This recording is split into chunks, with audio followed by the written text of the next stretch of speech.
మరో breaking news Lagacharla కేసులో Patnam Narender Reddy custody petition పైన విచారణ జరిగింది. కొడంగల్ కోర్టులో నరేందర్ రెడ్డిని పోలీసులు హాజరుపరిచారు. హైకోర్టులో క్వాష్ పిటిషన్ ఉండడంతో 22వ తేదీకి వాయిదా వేసింది కోర్టు. దీంతో నరేందర్ రెడ్డిని మళ్లీ చర్లపల్లి జైలుకు తరలించారు. ఏటూ సురేష్ ను కూడా కస్టడీకి ఇవ్వాలని కోరారు పోలీసులు.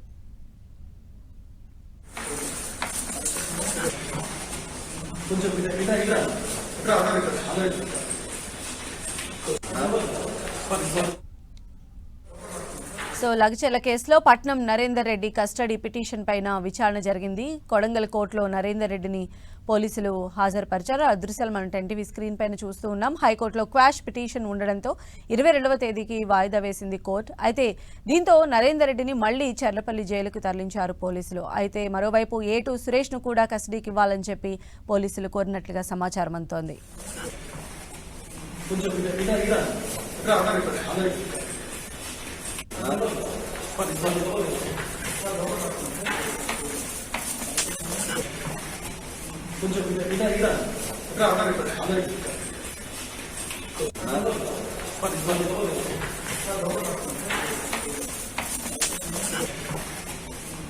మరిన్ని అప్డేట్స్ మా ప్రతినిధి సునీల్ మనకు అందిస్తారు. సునీల్, ఎవరైతే నరేందర్ రెడ్డి అలానే సునీల్ ఇద్దరిని కూడా కస్టడీకి కోరారు పోలీసులు, అంటే వీరిరువురిని కలిపి విచారించేటువంటి అవకాశం ఉందా? అంటే కోర్టు దీనికి సంబంధించి ఎలాంటి పర్మిషన్ ఇస్తుందని చెప్పి పోలీసులు భావిస్తున్నారు?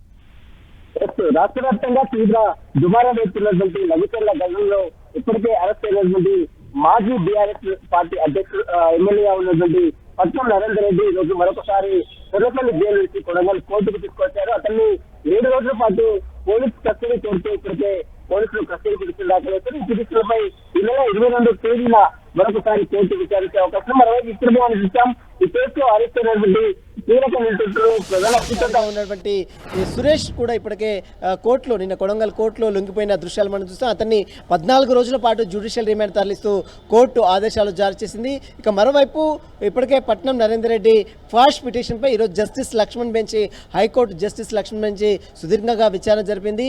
అతన్ని క్వాష్ రిమాండ్ను అంటే రిమాండ్ని క్వాష్ చేయాలంటూ కూడా ఇప్పటికే అతను పట్నం నరేందర్ రెడ్డి హైకోర్టులో పిటిషన్ దాఖలు చేసి దానిపై ఈరోజు అటు తరపు న్యాయవాది గండ్ర మోహన్ రావు తన వాదనలు ఇచ్చారు.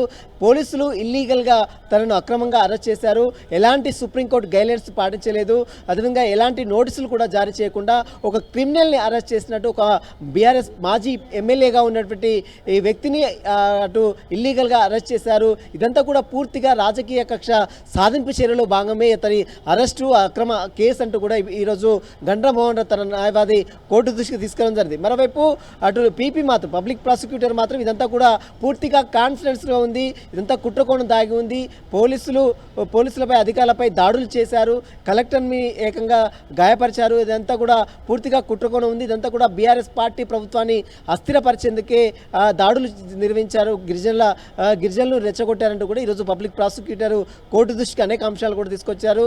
ఇరు వాదనలు విన్నటువంటి కోర్టు సాక్షులు రిమాండ్ రిపోర్ట్లో సెకండ్ విట్నెస్గా ఉన్నటువంటి వారి యొక్క స్టేట్మెంట్ సబ్మిట్ చేసిన తర్వాత దీనిపై తీర్పు రిజర్వ్ చేసింది.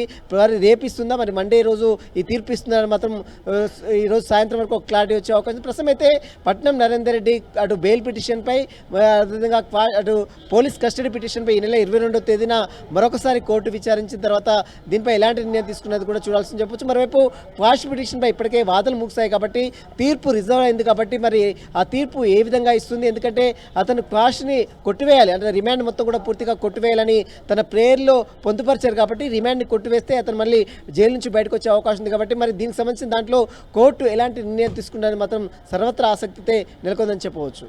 రైట్ సునీల్.